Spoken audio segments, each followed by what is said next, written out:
Problem 1. Two roads intersect at right angles, so I've drawn the roads below. An eastbound car leaves the intersection traveling at 40 miles per hour. So we'll draw a car, or just draw a red line, heading east, and I'm going to call this X. And since 40 miles per hour is a rate, I'm going to label dx dt as 40 miles per hour.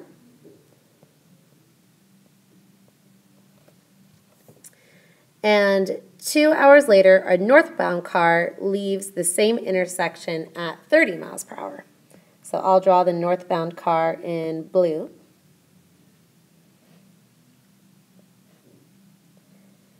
And we'll call that distance y. So his rate will be dy dt.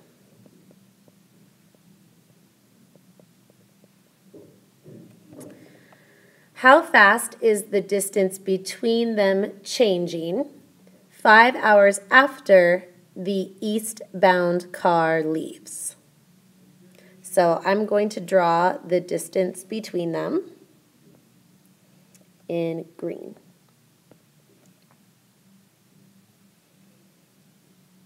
And we will call that distance dr dt. So that's what we want to find, is dr dt. Now for this problem, it's important to know what x and y represent.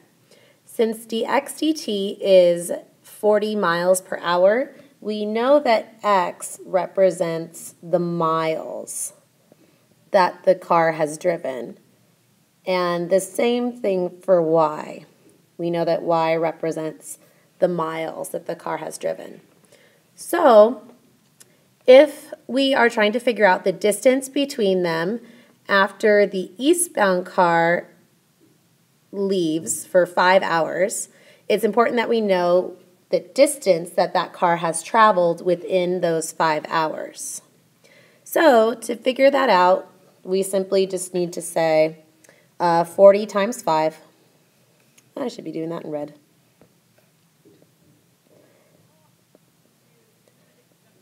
Which is 200.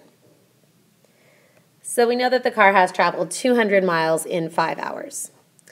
For y, since that car left 2 hours later, he has only been traveling for 3 hours. So to figure out his distance, we simply just need to do 30, since he's traveling at 30 miles per hour, times 3.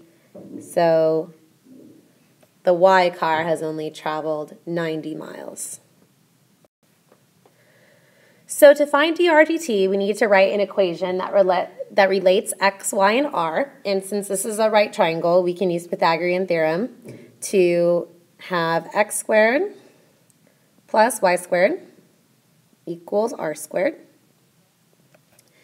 And if we take the derivative of that with respect to t, we'll have 2x dx dt plus 2y dy dt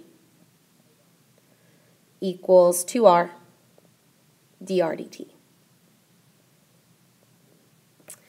And since we are trying to solve for dr dt, we want to divide by 2r.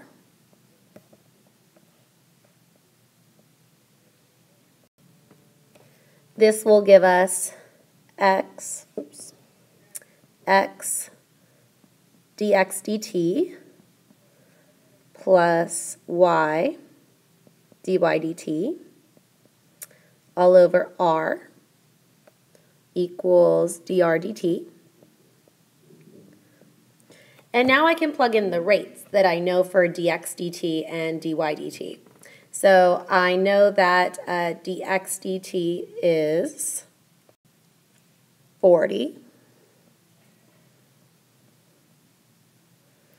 And I know that dy dt is 30.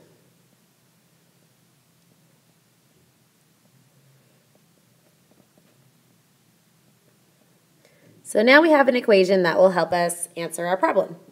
So we solved before that after 5 hours, we know that our car traveling east has gone 200 miles. So we can plug that in for x. And we know that our car traveling along the y-axis has gone 90 miles. So we can plug that in for y. We still don't know, though, what our r is. So what we have to do is go back up to our graph or recreate the triangle. And we know that this length is 200 and this length is 90. And then we can use Pythagorean theorem to solve for r. So r is going to equal the square root of 200 squared plus 90 squared. R equals 219.317. So that's what we're going to plug in for R.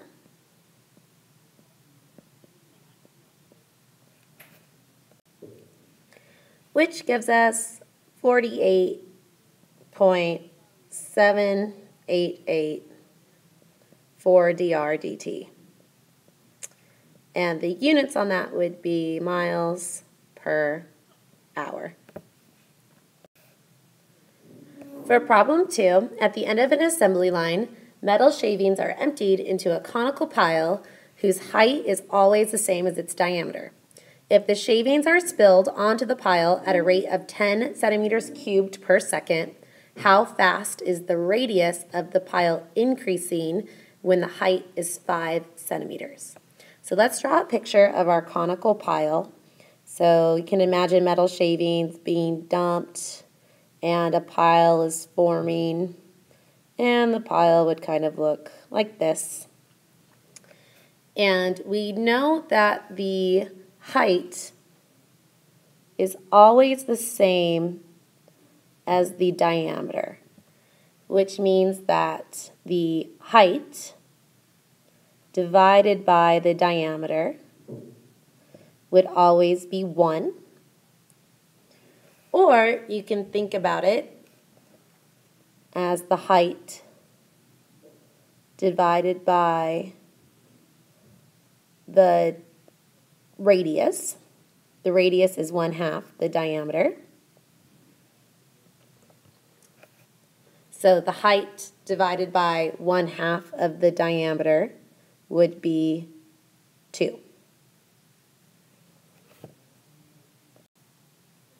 So h over r would equal 2, since r is 1/2 of the diameter.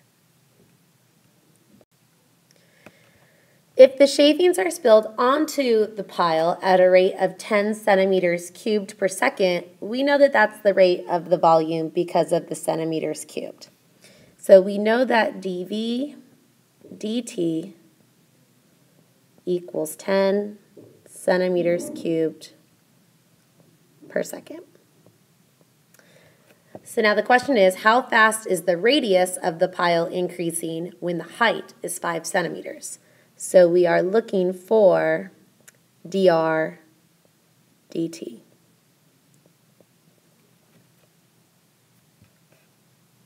So now we need to write an equation that relates all of these variables.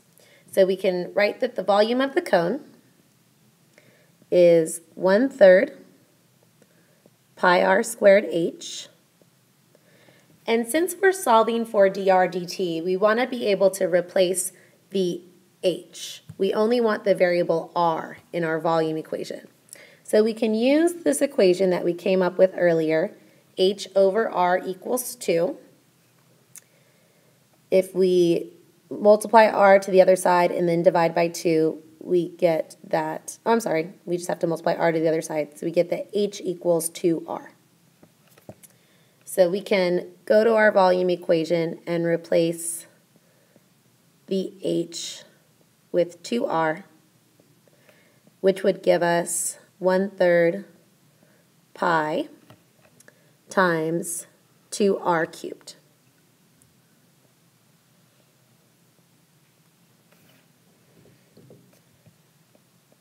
which would give us 2/3 pi r cubed. So now that we want to solve for dr dt and we know dv dt, we want to take the derivative of our volume equation. So dv dt would equal 3 times 2/3 pi, which would just give us pi, or 2 pi, r squared dr dt. We're solving for dr dt, so we want to divide by 2 pi r squared.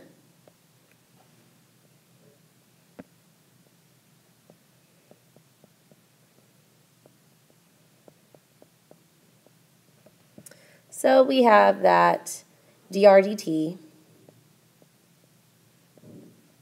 equals 10, since that's what dv dt equals, over 2 pi r squared, which simplifies to 5 over pi r squared.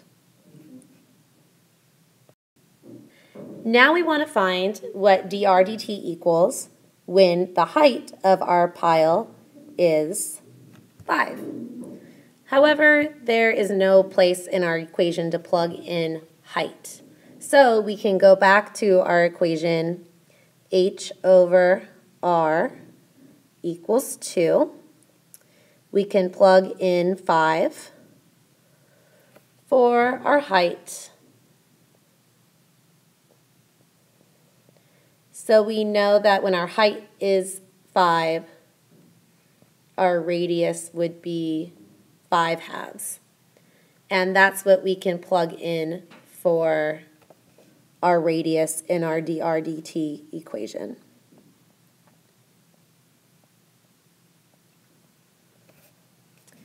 So then we would have 5 over 25 over 4 pi, which would give us 5 over pi times 4 over 25, which would be 4 over 5 pi. And our units on that would be centimeters per second.